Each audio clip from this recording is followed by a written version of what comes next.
Hey everyone, welcome back. Today we are going to unbox this huge box behind my back, and it contains a 3D printer. It's not just a regular 3D printer, its name is Snapmaker U1, and this 3D printer is probably one of the most important 3D printers of 2026 and the end of 2025. It's a multi-tool 3D printer. If you are not familiar with multi-tools, you may ask why it is so exciting. Well, because you can print in different colors or in different materials, which I'm absolutely excited about, and create different products or parts of the products that are generally impossible to manufacture in any other way, because 3D printing. You know. To understand what a big of a deal this 3D printer was, the Snapmaker U1 Kickstarter campaign set a new benchmark. It became the most funded 3D printer project in Kickstarter history, at about $20 million with more than 20,000 backers. And I was one of them. Yes, this video isn't sponsored, I just like the specs. The U1 is a multicolor, multi-material FDM 3D printer with a 4-tool head tool changer that swaps print heads in about just 5 seconds. It's designed to reduce purge waste compared to filament changer systems like the Bambu Lab AMS.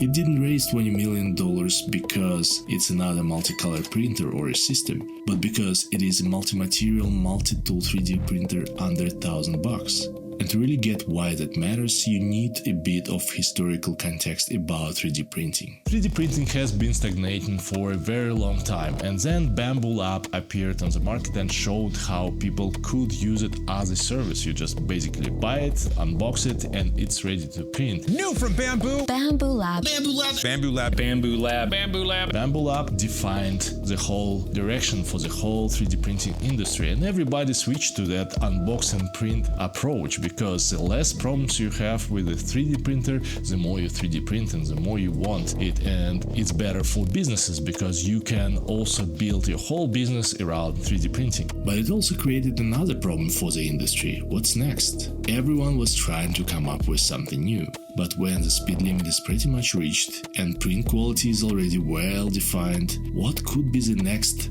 big thing? Different materials? Multiple colors? True multi-material? That's exactly when the Snapmaker U1 was announced, and during its campaign Bambu Lab showed their own take on the multi-material system, which surprisingly didn't beat it out of the water. In short, it's an amazing machine as always, with pros and cons. But in my opinion, it's still slightly behind a proper multi-tool setup and versatility, which is surprising. This 3D printer is basically a post-Bambu Lab era 3D printer where everybody's kinda not bad. So knowing that, let's dive into unboxing. Today is going to be just a regular unboxing video. My full review is coming up later, so consider subscribing if you are not, and consider liking this video if unboxing videos is what you enjoy in life. Let's dive in. Sorry if sometimes I'm not in the frame though, because I'm quite tall for that thing and it's like pain in the butt, trust me.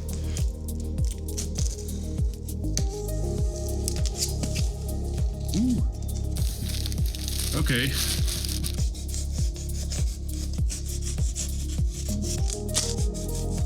And I know it's pretty barbaric to open it this way, but at least we know that 3D printer is there, it's not dropped, and well, I don't hurt my back. I just figured out that I forgot some extra light, so...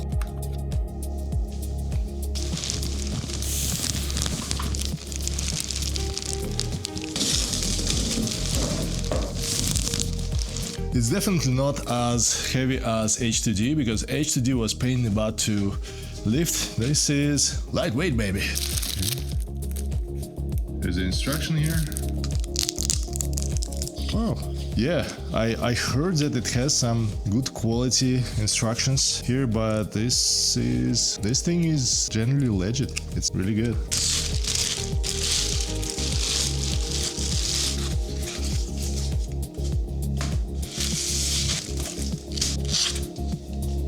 What I like here is that the package has these thick pieces of foam and even dedicated plastic corners here, so it means that your printer will be stable inside the package, and theoretically no FedEx will break it. Oh, I saw some bad pictures. Okay, we're getting there. I think just lift it up. Okay, nice.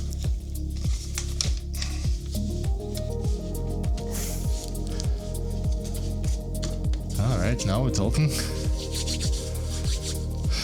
Yeah. Talking about these tapes, throughout the video you will see me removing lots of them, and sometimes I just ask myself, what if they designed them not to hold the parts together, but they designed the parts around these tapes? So what if they had a bunch of tapes in the beginning and some guy from the factory said, "Hey, what if we build a 3D printer around this?" And they launched the 3D printer campaign on Kickstarter afterwards. Okay, welcome dear Leo into your new 3D printer.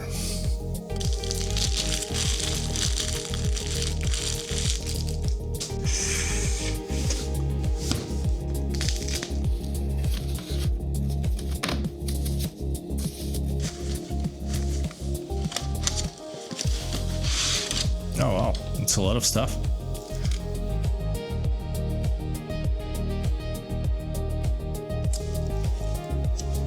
Now I need to remove these 3 screws first on the sides, and then 3 here and 3 here, so 9 screws in total. 3 screws down, 6 more to go. And while I'm unscrewing these screws, let me tell you, they had some screws but also tapes. Well, I think Snapmaker had an indefinite amount of this, to be honest. I thought it's an American thing to duct tape everything, but no, not exactly.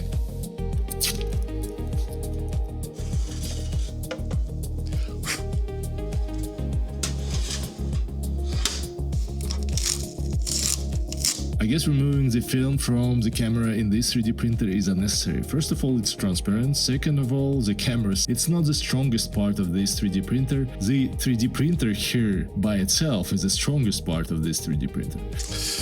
Okay, now I need to connect PTFE tubes from 1 and 2 to 1 and 2 here, and from 3 and 4 here to 3 and 4 down there. I need these ones. This is 4mm PTFE tubes. In comparison, these PTFE tubes are going to the toolhead and they are thick.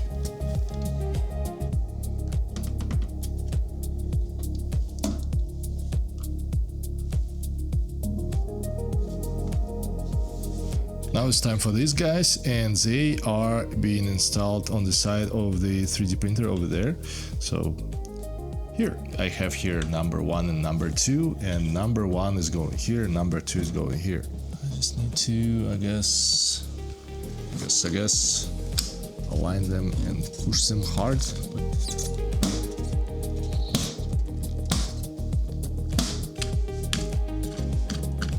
And now it's time for the toolheads, and toolheads are not the same. The number 1 is different from number 2, 3 and 4. It's also labeled so you will not mix it up. And in order to install it, we need to remove the sticker first. There we go. After we remove it, we need to make sure that this red marking is aligned with the window here. If it's not, like this for example, then we need to align it with the Allen key and make sure that it's aligned and fully open. This way we can install the toolhead. And then you install the rest of toolheads pretty much the same way. Just make sure that you don't mix up the rest of toolheads with the first one, because somehow they are different and the first one is marked with a sticker. So you will not mix it up, I guess, but in case if you do, don't. This thing. There we go. There we go. I'm reading the instruction and right now it's kinda a little bit weird thing here. I need to loosen a couple of screws for the extruder itself and rotate it a couple of times across the printer, and probably it will be printing a little bit better. We gotta check it. We gotta do that.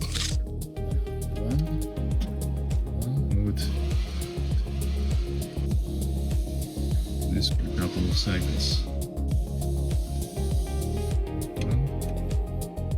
Okay, now it's time for the cables, and the cables, just regular USB-C cables, are coming with these mounts here, and they are sitting on these mounts like this way on top of the printer. This is probably the most boring part of the video, showing a man screwing things up. or is it screwing them in, or maybe down? I'm not quite sure, it depends on the angle, but I hope you are enjoying this music as much as I am, because it's kind of a relaxing music and it definitely helps you watch this part of the video. Which is about screwing in the screws.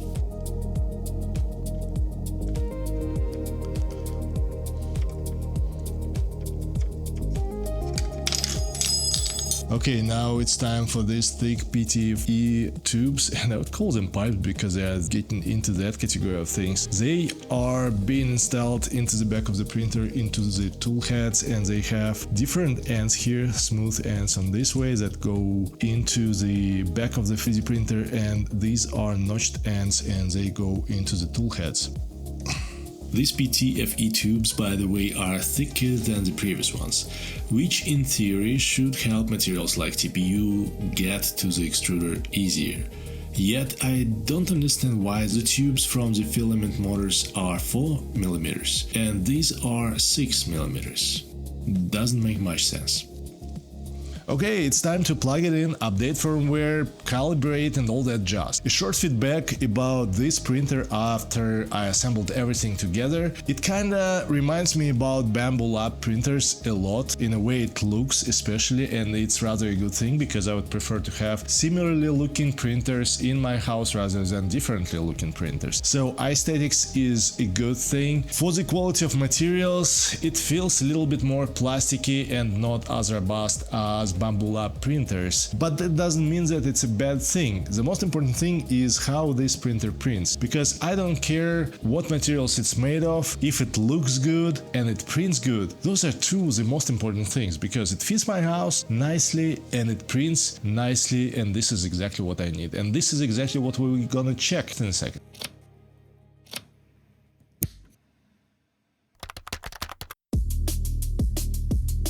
Please review and agree to the following. Agree. The next step is to set up Wi-Fi. Then you download the app with QR code, it will ask you to press a few buttons and you will connect to your 3D printer. Everything is pretty straightforward here.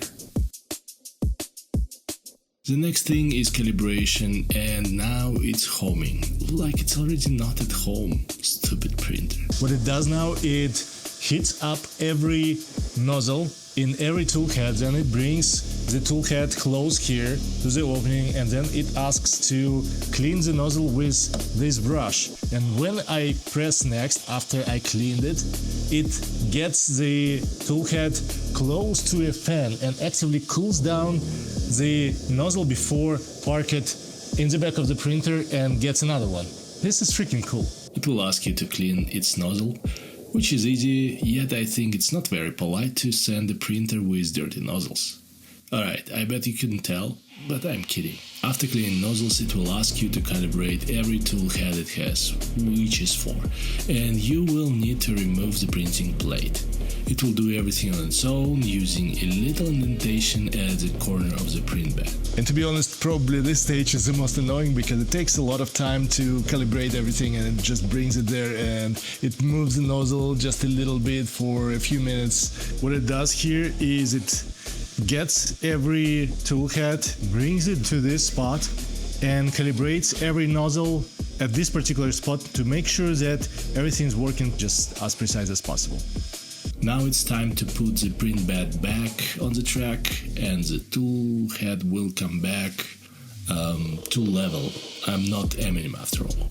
So this is the next step, and this next step is bed leveling, and that bed leveling is taking a lot. So it's probably 10 by 10 grid, so it touches the bed with the nozzle, and yeah, it takes some time. And by some time I mean long. 15 minutes long, or something like that. Long time. Finally, truly home. Next, the filament loading procedure will be completed in approximately 5 minutes. Okay, now the most exciting part is the filament installation. And I have here 4 spools of filament that is coming with the printer. So it's black, red, yellow and white, and my idea is to have white and black on the left and yellow and red on the right. Let's do that. Ciao.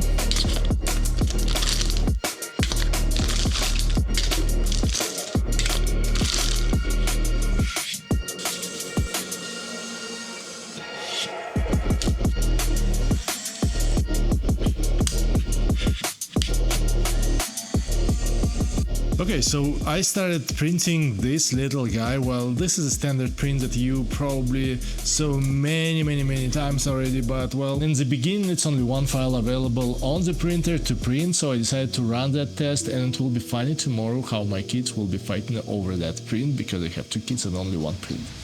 Welcome. Okay, and this is morning of another day, and I couldn't leave you without the dragon. So this is a dragon. Let's take a look at it. Oh my god, it's so beautiful. Look at it. Wow. That's nice. And that's a prime tower, and it looks like this. Nothing special about it. Another prime tower. How I promised, it's an unboxing video and you got what you expected. I really genuinely enjoyed it because it's my new 3D printer. I have no idea is it a good one or a bad one. We will go through, we will check it out. The full review is coming up, blah blah blah. Okay, I hope you enjoyed it. Consider liking, disliking, all that stuff. There are a bunch of buttons down below. The camera is very heavy, I can't hold any more. For God's sake, these cameras.